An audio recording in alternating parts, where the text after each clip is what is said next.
Time period 8 runs from the end of World War II in 1945 until the so-called Reagan Revolution of 1980.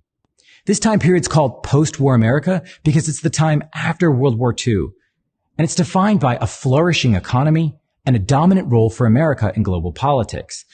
Overall, this time period counts for 15% of the total curriculum, and it's fair game for the DBQ question. One challenge that a lot of AP teachers face is to fit this material in before the real AP exam in May.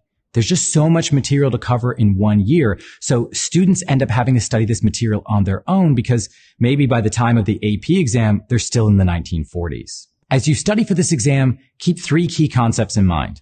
Key concept 8.1 says, the United States responded to an uncertain and unstable post-war world by asserting and working to maintain a position of global leadership with far-reaching domestic and international consequences. So this key concept is about the Cold War. And when we talk about a war being cold, what we mean is that there are no hot battles. There are no direct conflicts between the two countries. So the Cold War is between the United States and the Soviet Union, who never actually fought each other directly. The fight was played out in other countries and in other parts of the world. So what this key concept is pointing out is that this time period is defined by a back and forth between tense periods of diplomatic crisis and these more relaxed periods of tolerance, what we call détente. In the years immediately after World War II, the United States put a lot of money into Western Europe to prevent those countries from becoming communist and to really help them rebuild after the war.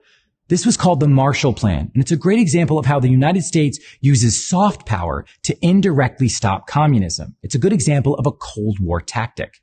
Also, as big empires around the world began totally breaking down, the United States and the Soviet Union got involved with these new countries, especially in Africa and Asia.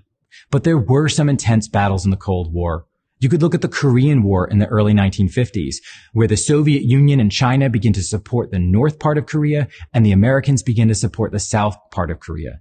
You could look at the Vietnam War of the 1960s, where the same game is being played. The Soviet Union and the United States are fighting a war with each other in another country.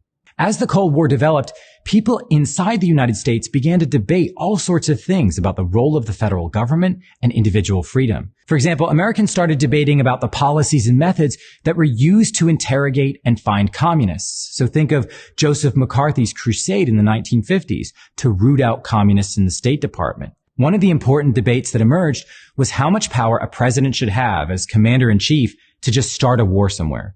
According to the Constitution, it's Congress that has the right to start the war. So in the 1970s, we see Congress pass the War Powers Resolution that begins to specifically define the role of the commander-in-chief in getting involved abroad. The Vietnam War raised all sorts of protests inside the United States, on college campuses, and the streets of large cities. They began asking questions. Why are we building a large nuclear arsenal? Why are we building a large military-industrial complex? And why are we getting involved in wars on the other side of the world?